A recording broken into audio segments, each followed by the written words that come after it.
Hey guys, my name is Joshua Hodgson. I am a student at the University of Oklahoma. I am also a cadet in the Army AROTC program, and as you can get from this title, I'm doing a review on the book Emotional Intelligence for a military science class, and kind of get right into it. So, the book Emotional Intelligence 2.0 was a really good book. It was written by Travis Bradbury and Gene Greaves, and what I really got out of it mostly was that I thought this was just going to be kind of just another assignment, get it done, do the video, but I actually got a lot out of it. It was more of a self-help book and kind of makes you realize how important emotional intelligence is in your life, day to day, when you're leading others, how successful it can make you. Um, One of the big things I got out of it was a lot of people in successful places have high emotional intelligence. It doesn't matter about your IQ, it matters more about your EQ. Um, and that was really cool. So basically, how they did the book is they took and they broke it down with four pillars. You have self awareness, self management, social awareness, and relationship management. And if you take those four pillars, is what they call them, and you break them apart, you take the first two, your self awareness and self management. That talks more about your personal competencies, is what they call them. So it talks more about yourself. How can you help yourself inwardly? Because I believe when it comes down to it, those two are more important in that you can't help others until you help yourself. And then the second two, your social awareness and your relationship management, those are your social competencies, which is where it gets into helping others. It's more about the individual and others and how we can just influence them. So in the book, what it does at the end is it gives you a code for you to go take a emotional intelligence test online. And it was kind of interesting. It was a lot of fun to take. It didn't take very long. You're supposed to take it at the beginning and at the end, but for the class we just did it at the end. Take it, and I got the results right here from when I took it. You can't really see them, but basically my overall emotional intelligence score was 84, and all of these are out of 100. For my personal competency, I got 80 overall because self awareness was 75, my self management was 85. For social competencies, I got an 87. My social awareness was 87, and my relationship management was 87. So basically, what that means is out of all of them, I have room to build on them. They're not bad, but they're not perfect. They're not great. Especially my self awareness at the 75, I really feel like that's something I could definitely build up. Um, I feel pretty strong about my social awareness and my relationship management, just because I deal with a lot of people day to day through work and through school, and it's kind of helped me to strengthen that. Um, and when we talk about it, especially with the tests and stuff, you look back in the book and they break the body into three different parts. You have your IQ, your EQ, and your personality. And kind of what it made me realize is when it comes down to it, your IQ, it's kind of what you're born with. That like book smart, I guess what you call it. That is kind of the part that doesn't matter as much as we realize because your emotional intelligence is kind of that base of where you are, how you interact with others. The book talks about the science behind like the success they found. So that more successful people have higher EQs than anything. And then the personality is kind of a mixture of the two. It kind of, I don't know why they broke it into three, but um, your personality is just kind of the IQ and EQ kind of mixed together and how you interact with people. So the great thing about this book is that it really goes and it breaks down um, the four pillars into strategies.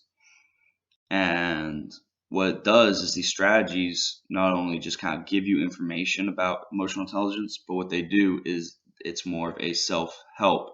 to help you improve your emotional intelligence than more than anything. So, for example, the first pillar, self-awareness, I chose 3 strategies.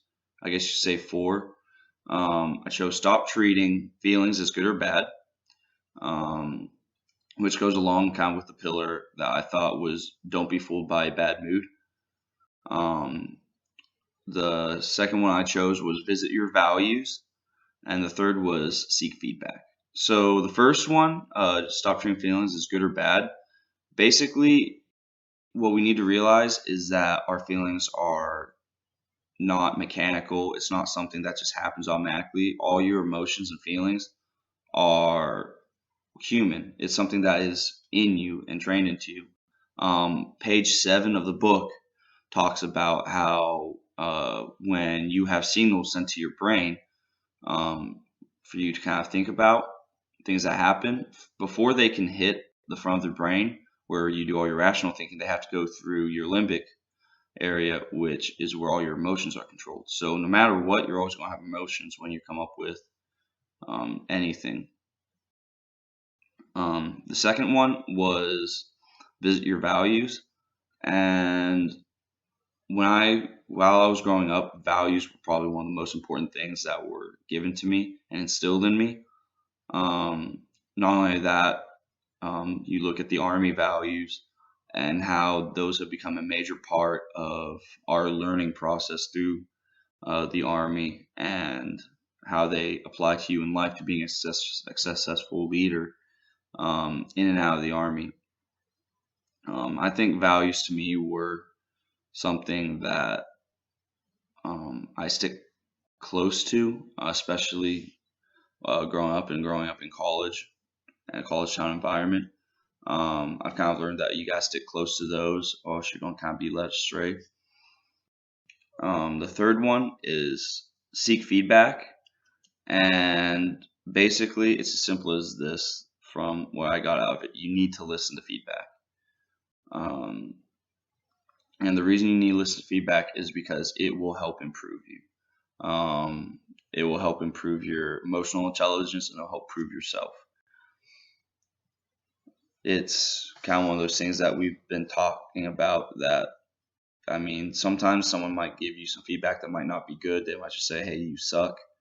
Stuff like that. You kind of, it's like, it's not constructive criticism and feedback. But there's a lot of times where, especially while we've been learning, is that we've been getting feedback, criticism, stuff like that. And it's been something that we can't not listen to, that we need to listen to, and it'll help us improve as people and also as future leaders. The second pillar, self-management. I also chose 3 for this. 3 strategies I chose were clean up your sleeping hygiene, speak to someone who isn't emotionally invested in your problem, and accept change is around the corner. So the first one's kind of weird. It's kind of different from all the others. Clean up your sleep hygiene. And I thought that was kind of weird in the book. But what I got out of it was kind of interesting, is that as humans, sleep is kind of a major thing that helps us recoup. And it helps us to clear our minds and stuff like that and get ready for the day. Because like sometimes I get little sleep, and it has definitely killed me before. I don't feel there. I don't feel like I can help others through it. I just kind of shut everyone out, and that's not a good thing to do. So, like the book says, like, sleep is something that you need to have, and it's very important. No matter how much we realize that is kind of one of those more important things in life. So the second one, speak to someone who isn't emotionally invested in your problem.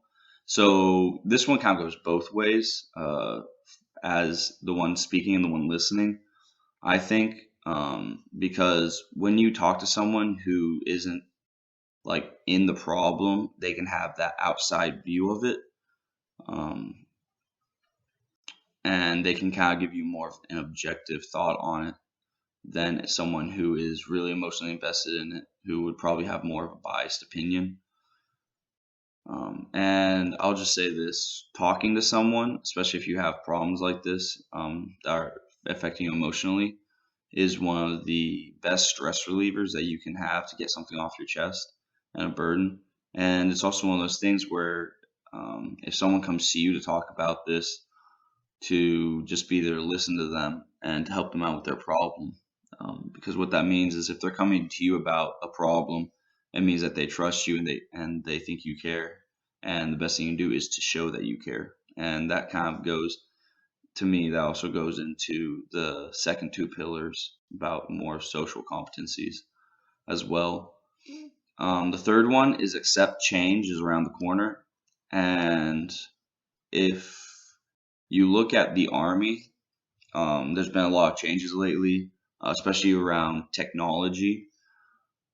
Technology is growing every single day. We see new kinds of technology popping out everywhere. It used to be years ago, if you want to talk to somebody, you talk to them in person. Now it's if you want to talk to someone, you're sending a Snapchat, you're sending a text, you're video calling them, something like that. And kind of something I got out of that is all our interactions changed, and we need to adapt to it, but still realize there is that way of face-to-face communication. To me, I'm more old school, so that's kind of my favorite way to communicate to people. I'm not a fan of the calling and all that stuff. But we, as people, we need to accept that change and how it's coming around. So now we're getting into the social competencies. First pillar is social awareness. And the ones I chose for this are greet people by name, watch body language, and live in the moment. So greeting people by name is kind of one of those things that people really underestimate, don't think about. But after I was reading it, I was thinking back to it. All I could think about was how when I came to the program, I felt kind of like weird because I was just this new kid. I had all these officers, NCOs, and then like seniors around me. And after a while, once they got to know my name, they weren't just calling me by my last name; they were calling me by first name, and it really changed the whole aspect and the feel of it to where I felt welcome, and it impacted me a lot more than anyone really could have thought, and than I could have thought. Um, and I see it when I'm at work, when I'm working with the people I train, when I greet them by their first name and talk to them that way, it's a whole different atmosphere than if I don't know them and I'm just doing what I need to do. So it's a lot more personal. Second one was watch body language. And thinking on this one, body language is a better indicator than people speaking, really. Because from what I've been taught, the body doesn't lie, it is more reliable. And people don't always like to say what they feel, but usually you can pick up, if you know someone well, you can pick up on some of the small little things that they do, and it can be a better indicator. For example, I know some people who, when they are having problems with their stress or something, they like to pick their nails or they like to fidget. I know if I'm stressed out by something, I like to mess with my hands, stuff like that. So that's kind of something, especially at going on, and something that I personally would love to work on is being able to read people better through that. That's the third one, and this one is kind of my favorite in the whole entire book, is live in the moment. So this is something that I never took advantage of growing up because I was always so scared or worried about things that like the future and the past and what would happen. Um, but basically, what I learned is living in the moment. You can't change the future and you can't change the past, but living in that moment is some of the best self-care that you can have for yourself. And it's not just, it's not saying to go do a whole bunch of crazy things, but enjoy what you have in that moment. Enjoy what you're able to do. Be happy that you're blessed to be able to do it. So the last pillar is relationship management. And basically, the three I chose for this are take feedback well, build trust, and actually show you care. So taking feedback well, this helps really to grow your EQ. It goes back to the first pillar where we talked about how we need to seek feedback. Not only do you need to seek that feedback, but you also have to take it well and be able to build off of it, grow off of it. Because what it does is when you take feedback well, it tells that person that you actually care, you want to get better, and it'll encourage that person to, in the future, give you better feedback, give you more truthful feedback than just throwing something out there, because they don't want to kind of deal with you not taking it well, stuff like that. Build trust. Kind of something that when I was reading it, I wrote down is honesty is the best policy, because when it comes to trusting someone, you can't be worried about lying and deceiving. Being honest with people shows that you care about them, and trust is built off of that honesty. As a leader, like, trust is a huge factor. If you're out in the middle of an engagement or something, you need those men to trust you, and you need to be able to trust those men. Even going all the way back to in our class, being able to trust everyone in that class when we're going through training, when we're doing assignments, stuff like that, that is a big, huge factor. And if people don't trust you, that's going to make your life so much harder, and it's going to be harder to get respect and stuff like that. Showing you care through rough times, showing other people that you care can really affect that person. I know people have shown that they care with me, especially when I've gone through rough times, and it has encouraged me and helped me through a lot emotionally and spiritually. Showing that you care can also help solidify all the other pillars, really.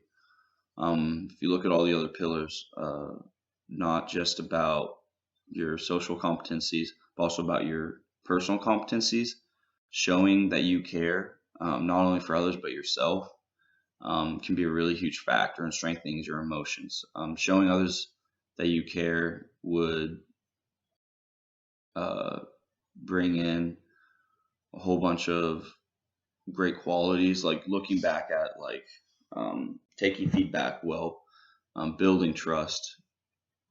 Those, if you show that you care about trust, you show you care about that feedback, all that stuff will fall into place. You can look back to speaking to someone who isn't emotionally invested in your problem. If you're the one listening, showing that you care can bring a great friendship out of something. So that's just kind of something to think about. So kind of just a review of the book. It was really good. I really enjoyed it. As a future leader and a future officer, it will help develop me a lot more than I thought it would. In an aspect of, I used to think that as a leader, what mattered was knowing how to do your battle drills, knowing how to do the paperwork, being able to lead your men, building respect and trust out of them, being in good physical shape. But kind of what the book showed me is that, I mean, that stuff does matter, but what really also matters is having that EQ, being able to interact with your men, being able to have self-care for yourself. All that really matters, and it's something that you need to keep an eye out on. So thank you for listening. I hope you got a lot out of this just as much as I did. You guys have a great day.